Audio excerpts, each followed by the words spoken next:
Sejarah kekristenan di tanah Batak. Suku Batak adalah suku bangsa yang menempati wilayah utara Pulau Sumatera. Suku Batak merupakan salah satu suku di Indonesia yang mayoritas beragama Kristen. Jika dipersentasekan, orang Batak beragama Kristen mencapai kurang lebih 80%. Saking besarnya, suku-suku lain sering menganggap orang Batak pasti Kristen. Banyaknya orang Batak yang beragama Kristen adalah peran dari para misionaris di zaman kolonial dahulu.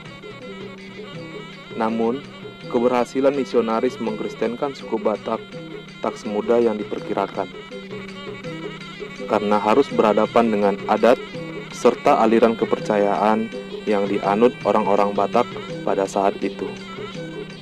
Ditambah lagi dengan sifat orang Batak pada masa itu yang terkenal sangat tertutup, barbar. Di dalam penginjilannya bisa dibilang terbagi dalam beberapa kali misi penginjilan. Pertama, penginjil dilakukan oleh utusan pekabaran Injil Baptis di Inggris. Tepat pada tahun 1820, Inggris mengirim 3 utusan pekabaran Injil, yaitu Nathan Ward, Evans, dan Richard Barton. Pertama sekali, mereka dikirim ke Bengkulu untuk melakukan misi penginjilan. Karena beberapa hal, Raffles yang saat itu menjabat sebagai gubernur menyarankan supaya mereka pergi ke utara, ke daerah tempat tinggal suku Batak yang masih menganut paham animisme. Barton dan Ward menurut petunjuk Raffles pergi ke utara. Awalnya mereka melakukan misinya di daerah pesisir. Namun karena daerah pesisir sebagian besar masyarakatnya sudah menganut agama Islam, mereka memutuskan untuk masuk ke daerah yang lebih dalam lagi. Pada tahun 1824, mereka sudah memasuki daerah Silindung, wilayah suku Batak Toba.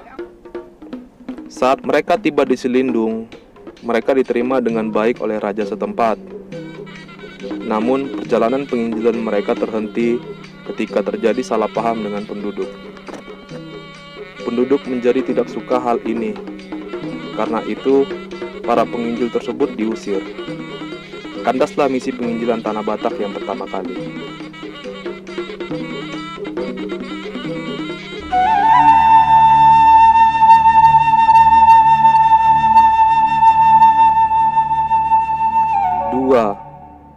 Penginjil utusan American Board of Commissioner for Foreign Mission.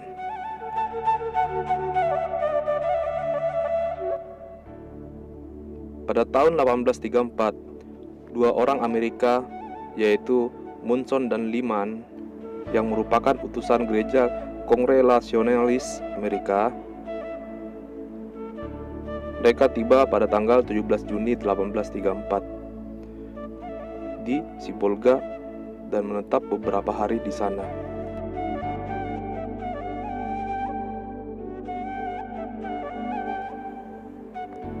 Pada 23 Juni 1834, mereka berangkat menuju pegunungan Silindung.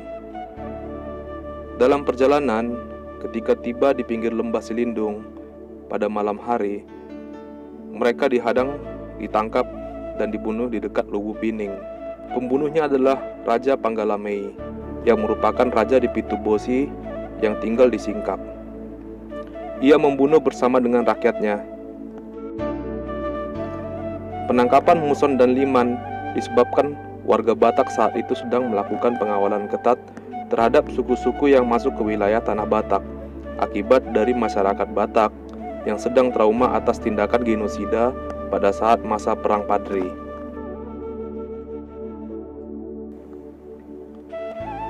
Raja-raja Batak saat itu memerintahkan menangkap dan membunuh suku-suku asing yang tak bisa berbahasa Batak.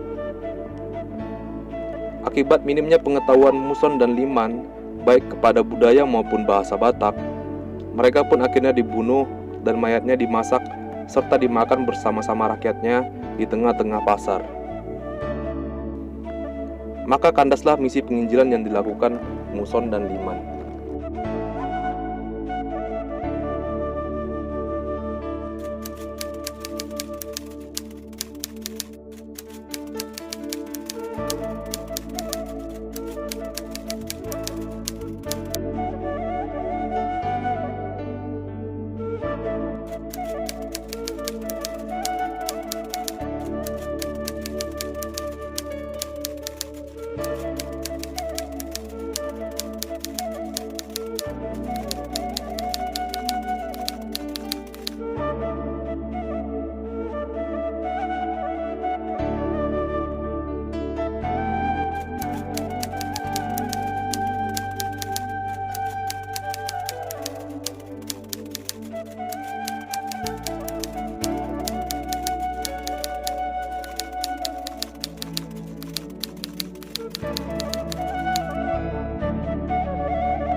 Ketiga, penginjil utusan Rennes Mission Angel Staff atau disingkat RM.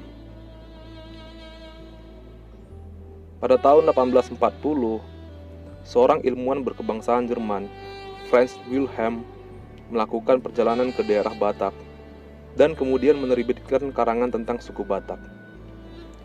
Dalam buku tersebut, Jung Hun menasihatkan pemerintah kolonial untuk membuka jending Kristen guna membendung pengaruh Islam di bagian utara Pulau Sumatera.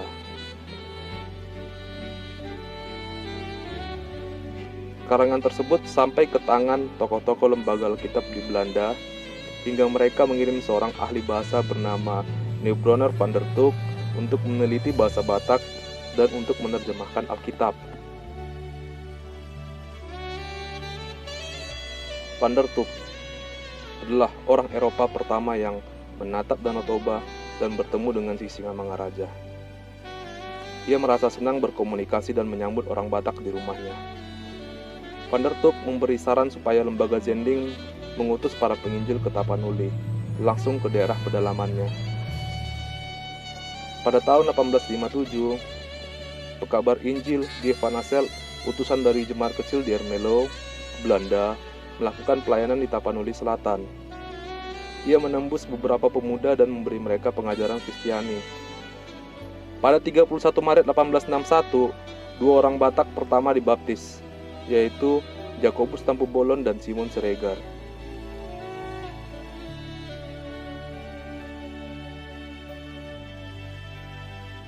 Pada tahun yang sama, tepatnya pada tanggal 7 Oktober 1861, diadakan rapat 4 pendeta di Sipirok, yang diikuti oleh 2 pendeta Jerman dan 2 pendeta Belanda.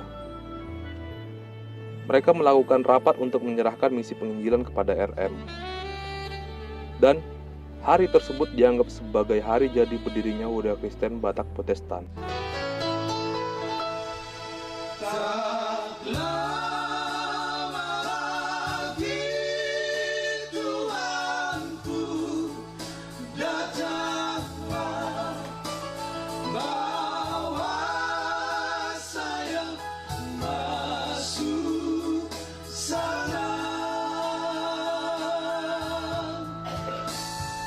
RM kemudian mengutus Ludwig Ingwer Nommensen untuk melakukan misi tersebut.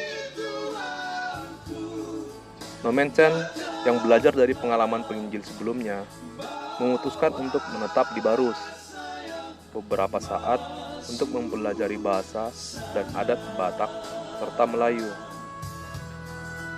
Kemudian pada tahun 1864, ia masuk ke daerah Silindung. Mula-mula di Huta Dame, kemudian di PA Raja.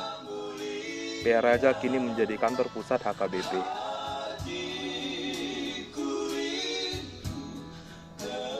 Dalam menyampaikan Injil, Nommensen dibantu oleh Raja Pontas Lumban Tobing. Raja Pontas Lumban Tobing adalah Raja Batak pertama yang dibaptis. Raja Pontas Lumban Tobing membantu Nommensen untuk mengantarnya dari Barus ke Selindung dengan catatan bahwa ia tidak bertanggung jawab atas keselamatannya. Pada awalnya, Nommensen tidak diterima baik oleh penduduk karena takut terkena bala karena mereka menerima orang lain yang tidak memelihara adat. Dan pada suatu waktu, diadakan pesta nenek moyang di Siatas Barita. Biasanya disembelih korban.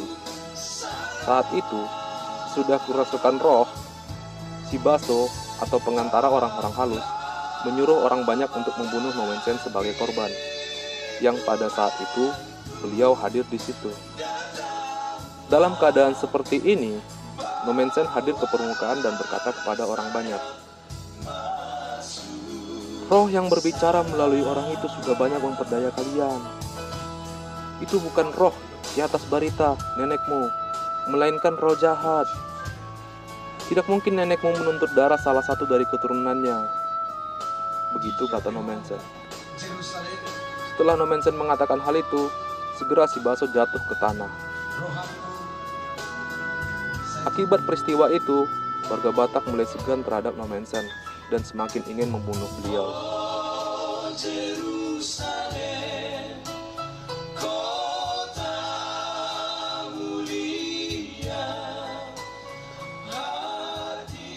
Dalam menghadapi keadaan yang menekan, Nommensen tetap ramah dan lemah lembut, hingga lama-kelamaan membuat orang merasa enggan dan malu berbuat tidak baik padanya. Atas dasar kebaikan tersebut, akhirnya warga-warga sekitar mulai menjadi pengikut Nommensen dan dibaptis menjadi beragama Kristen.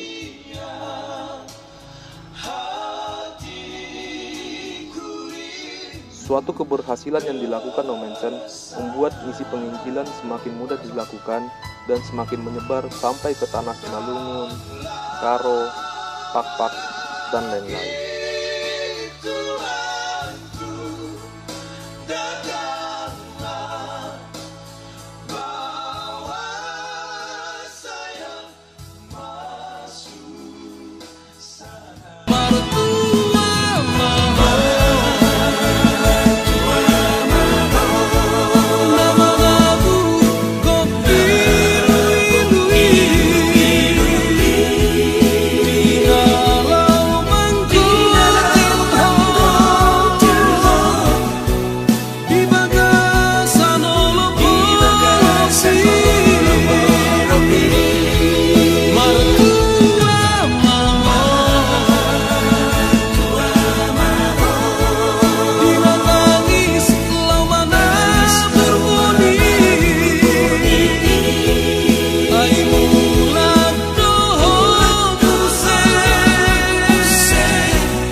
Di bagasan las niro